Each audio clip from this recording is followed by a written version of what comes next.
Hey there. Welcome to English in 5 Minutes with AI. Today, we're diving into 10 essential English expressions that will make you sound like a native speaker. No more boring lessons. Let's make this fun, fast, and effective. Grab your headphones and let's get started. You're about to level up your English. All right, so, we love getting suggestions from you guys, and one that caught our eye recently was about diving deeper into some common English idioms. Yeah, like not just explaining what they mean, but really getting into, where they come from and how they're used. Exactly. It's about adding that extra dimension to your English. Right.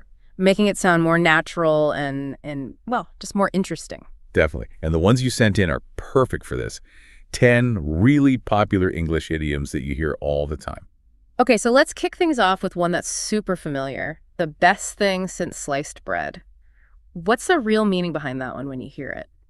Well, it's definitely high praise. It means something is remarkably good, especially when it brings some kind of convenience or makes life easier, like a big improvement. Right, like you wouldn't use it for just anything. Exactly. And thinking about that convenience, that's actually where the phrase comes from. Back in 1928, when commercially sliced bread was first introduced. Oh, wow. So that recent. Yeah. And at the time, it was revolutionary. Think about it. No more struggling to cut even slices. Bread stays fresher longer. Okay, that makes sense. It was a game changer. Exactly. And you even hear that phrase used today for similar things. Or a real lifesaver, something that makes a huge difference. By the way, the pronunciation is Einogers Bistest Desen Sliced Brun. Got it. Okay, moving on, we have stole the show. What comes to mind when you hear that one? Immediately, I picture a performer, someone who just blew everyone away with their talent. They got all the attention and praise, even if they weren't the main act, Yeah, like they just commanded the stage. Precisely. And that's where the saying likely originated, from the very competitive world of early 20th century entertainment. Imagine a vaudeville act that just captivates the audience. Wow, so much history in these phrases. Now, this next one has a kind of old-fashioned charm. The bee's knees. What's the story there? This one's fun because it means something is excellent, highly admired. But the origins are a bit of a mystery, probably connected to the rise of nonsense slang in the 1920s. Ah, the Roaring '20s. Exactly. That era loved whimsical phrases. So while the bee's knees might sound odd today, back then it was like saying something was fantastic or terrific. The pronunciation is a bee's nisses. It's amazing how language changes over time. Okay, let's shift gears a bit with miles ahead. That one seems pretty self-explanatory. Yeah, it's pretty straightforward. When someone's miles ahead, they have a significant lead in progress, skill, or achievement.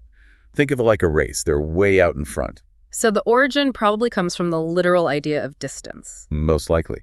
You could also say far ahead or well ahead to convey a similar meaning, and it's pronounced Mills shed of it. All right, next up we have first-class job, which seems like a pretty direct compliment. Absolutely. It's high praise. It means the work done was exceptionally skilled and of the highest quality. Think top-notch, excellent, outstanding, all those fit. And why first class? Well, that term has been used for centuries to denote the best of something.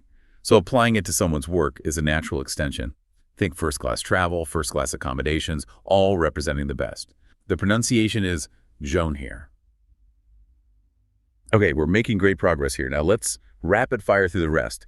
Out of this world, what kind of feeling does that evoke? Pure amazement. Something fantastic, incredible, almost unbelievable. Its origin probably links back to the early 20th century, maybe fueled by the growing fascination with space exploration and the unknown. It's pronounced "safé." Like you might say, the special effects in that movie were out of this world. Awesome. And when someone thinks the world of someone else, what does that mean? It shows deep admiration, even adoration. They hold that person in very high regard. This one goes back to the late 19th century. Think of it as valuing someone immensely. Pronunciation.